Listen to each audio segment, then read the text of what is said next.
Assalamualaikum warahmatullahi wabarakatuh.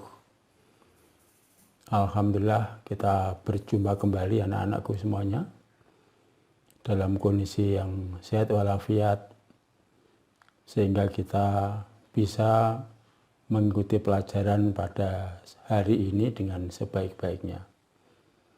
Anak-anakku semuanya, pada hari ini kita akan melanjutkan pertemuan minggu yang lampau, yang mana tujuan dari pembelajaran kita pada saat ini adalah kita nanti akan mengerti bagaimana proses lahirnya Pancasila, dan juga kita akan mengerti dasar-dasar hukum tentang Pancasila. Oleh karena itu, persiapkan baik-baik buku paket Anda, juga jangan lupa buku tulis dan juga alat tulisnya. Sambil mendengarkan, Anda bisa nanti mencatat hal-hal yang Anda anggap penting. Baiklah, mari kita segera memulai mempelajari melanjutkan minggu yang lalu. Kita mulai mempelajari Pancasila sebagai dasar negara. Anak-anak, semua negara yang merdeka haruslah mempunyai dasar atau fondasi negara. Sama halnya dengan kalau kita mau mendirikan bangunan, maka fondasi itu nanti merupakan tempat yang menyangga bangunan yang ada di atasnya. Maka fondasi itu haruslah kuat. Fondasi itu haruslah kokoh, sehingga mampu menopang beban yang ada di atasnya. Kalau sampai fondasi itu tidak kuat, maka bangunan yang di atasnya sekalipun dibuat megah dengan biaya yang mahal, maka akan cepat runtuh bangunan tadi.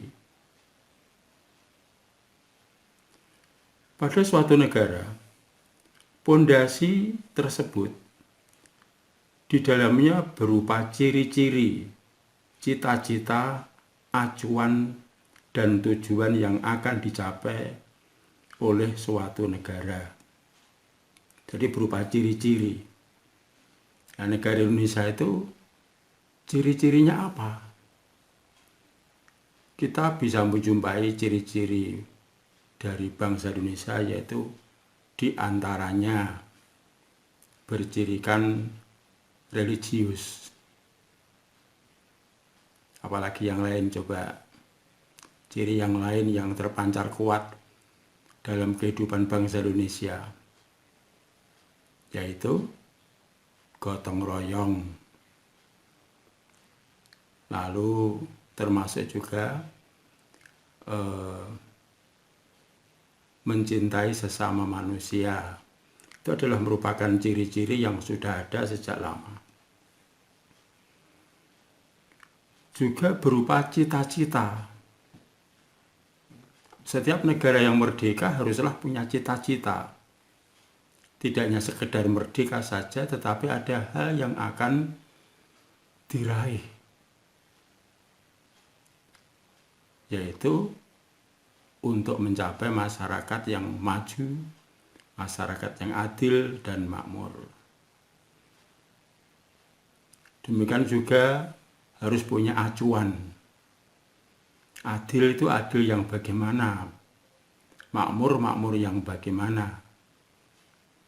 Maju yang bagaimana? Nah, jadi harus ada acuannya.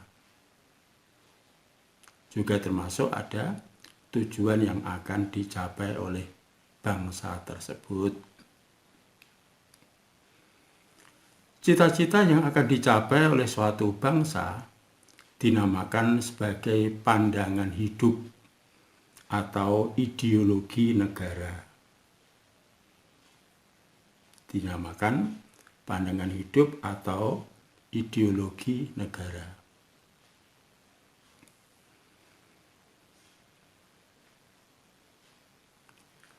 Latar belakang Pancasila sebagai dasar negara tidak dapat dilepaskan dari sejarah perjuangan bangsa Indonesia,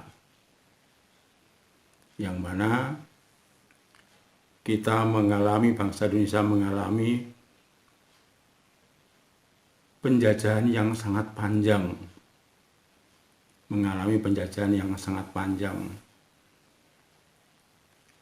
Mengapa kita sampai bisa lama dijajah oleh bangsa lain?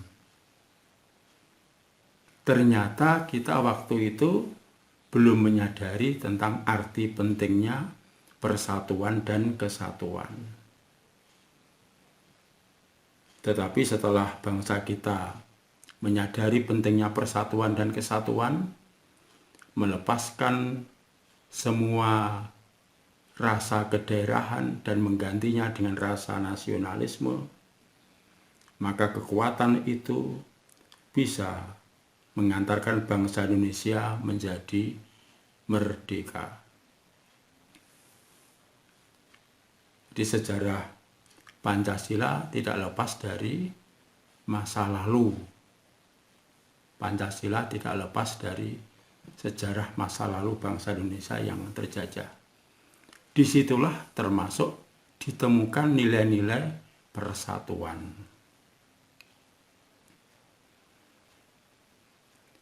Penyusunan Pancasila tidak lepas dari peranan BPU, PKI, dan PPKI,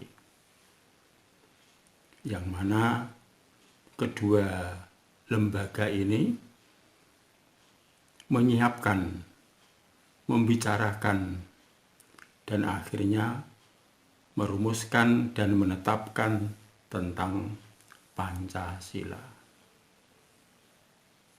Anak-anak semuanya, untuk merdekanya suatu negara tidak cukup hanya dengan proklamasi saja. Tidak cukup dengan menyatakan kemerdekaan. Karena suatu negara memerlukan suatu kelengkapan, di antaranya yaitu dasar negara. Demikian juga dengan Indonesia. Sewaktu Indonesia belum merdeka, maka para pendiri negara sudah mulai menyiapkan kelengkapan-kelengkapan untuk merdeka tersebut. Pada waktu pidato tanggal 1 Juni 1945, Insinyur Soekarno menyampaikan pertanyaan dan pemikiran tentang dasar negara, yang mana akhirnya pertanyaan dan pemikiran tersebut mengenai dasar negara berhasil dijawab oleh para pendiri negara dalam sidang BPU, PKI, dan PPKI dengan merumuskan dan menetapkan Pancasila sebagai dasar negara Indonesia. Kedudukan Pancasila sebagai dasar negara terdapat dalam pembukaan UUD 45 alinea yang keempat. Masih ingat bagaimana bunyi pembukaan UUD 45 alinea yang keempat?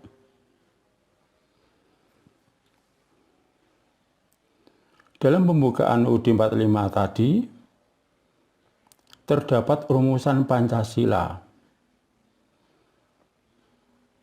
yang mana Pancasila disebut juga sebagai dasar falsafah negara.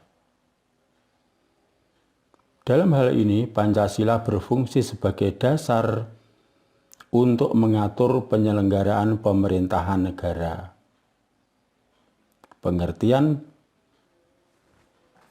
Pengertian Pancasila sebagai dasar negara dinyatakan secara jelas dalam pembukaan UUD 45 yang berbunyi, maka disusunlah kemerdekaan kebangsaan Indonesia itu dalam suatu undang-undang dasar negara Indonesia yang terbentuk dalam suatu susunan negara Indonesia yang berkedaulatan rakyat dengan berdasar kepada titik-titik ya, kepada dan seterusnya.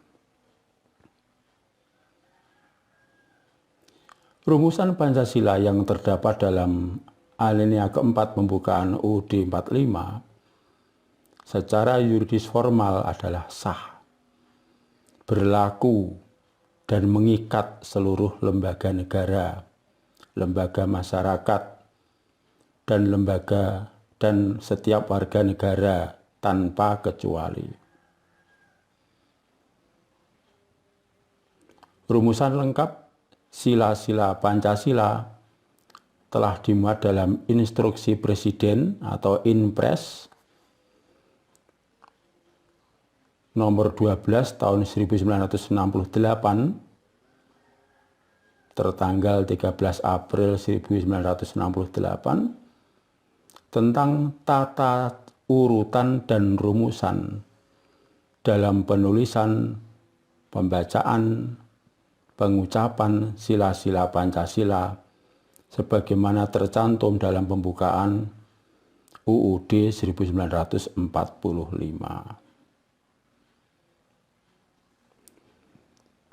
Peneguhan Pancasila sebagai dasar negara sebagaimana terdapat pada pembukaan juga dimuat dalam TAP MPR nomor 18/MPR/1998 tentang pencabutan TAP MPR nomor 2/MPR/1978 tentang pedoman penghayatan dan pengamalan Pancasila atau Eka Prasetya Pancakarsa, dan penetapan tentang penegasan Pancasila sebagai dasar negara. Status ketetapan MPR tersebut saat ini sudah masuk dalam kategori ketetapan MPR yang tidak perlu dilakukan lagi tindakan hukum lebih lanjut, baik karena sifatnya in-melik atau sekali telah dicabut maupun telah selesai dilaksanakan.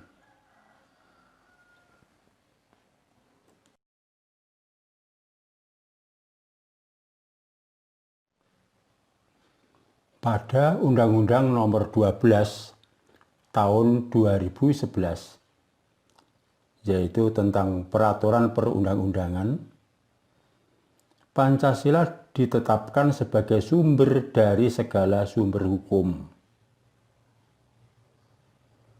Penempatan Pancasila sebagai sumber dari segala sumber hukum sesuai dengan pembukaan UUD Negara Republik Indonesia tahun 45. Pancasila ditetapkan sebagai dasar dan ideologi negara serta sekaligus dasar filosofis bangsa dan negara. Sehingga setiap materi muatan peraturan perundang-undangan tidak boleh bertentangan dengan nilai-nilai yang terkandung dalam Pancasila. Anak-anak, perundang-undangan itu macam-macam. Di antaranya ada undang-undang, ada undang-undang dasar, ada peraturan pemerintah, dan sebagainya. Semuanya tadi haruslah bersumber dari Pancasila, karena Pancasila dikukuhkan sebagai sumber dari segala sumber hukum. Maka di sini Pancasila menjadi acuan dari semua peraturan perundang-undangan yang dipakai di Indonesia. Sehingga kalau suatu ketika misalnya ada perundang-undangan yang tidak cocok dengan Pancasila, maka perundang-undangan itulah yang harus diganti. Peraturan itulah yang harus dicabut. Karena kedudukan Pancasila sebagai acuan, sebagai sumber daripada segala sumber hukum.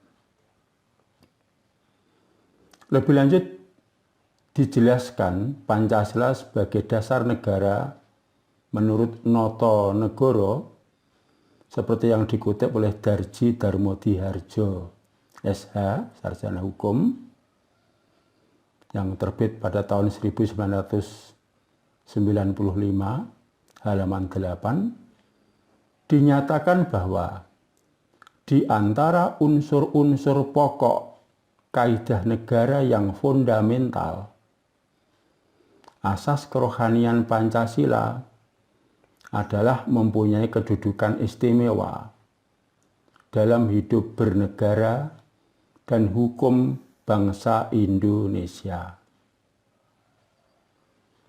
Norma hukum yang pokok tersebut dinamakan pokok kaidah fundamental dari negara.